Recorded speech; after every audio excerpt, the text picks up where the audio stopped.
नमस्कार शेतकरी मित्रांनो, भाजीपाला पिकामध्ये एक अशी ग्रेड आहे की जर ती ग्रेड वापरली तुम्ही तर पिकातील 4 अवस्थांमध्ये ती NPK ची ग्रेड तुमची काम करणार। एक म्हणजे फुलकळी निघण्याच्या अगोदरची अवस्था, दुसरी अवस्था म्हणजे फुलकळी निघण्याची वेळ, तिसरी अवस्था म्हणजे फुल सेटिंगची वेळ आणि चौथी अवस्था म्हणजे तुमची त्या फळाची साईज होण्याची वेळ। या चारही अवस्थांमध्ये तुमची एकच ग्रेड काम करते, ती आहे तुमची विगड कंपनीचं ओनिल, म्हणजेच तुमचं 04039 प्लस फेरस मॅग्नेशियम। ही ग्रेड तुमची पिकातील जो फांदीचा जो CN रेशो आहे तो नैसर्गिकरित्या नियंत्रित करतं आणि CN रेशो नैसर्गिकरित्या नियंत्रित झाल्यामुळं पिकाची एक्सेस व्हेजिटेटिव्ह ग्रोथ होत नाही आणि त्याच्यामुळे तुमची फुलकळी चांगली निघते।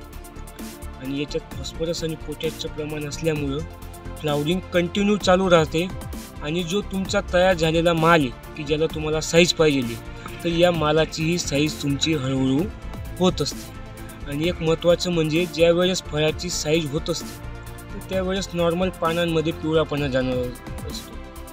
हा पिवळापणा जाणवतो कारण की त्या फळाला जी आहे ती साखरेची डिमांड वाढते, म्हणजे फोटोसिंथेसिसची डिमांड जी ही त्या फळाला वाढत असते आणि त्याच्यामुळे त्याचा ताण जो आहे तो तुमच्या पानांवर येतो आणि पानांवर आल्यामुळे पानं पिवळे पडतात। तर याच्यात जे फेरस आणि मॅग्नेशियम हे झाडामध्ये किंवा त्या पानांमध्ये हिरवापणाही मेंटेन ठेवतं। म्हणून ही ग्रेड जी अशी आहे की हे तुम्ही पिकांच्या 4ही अवस्थांमध्ये वापरू शकता।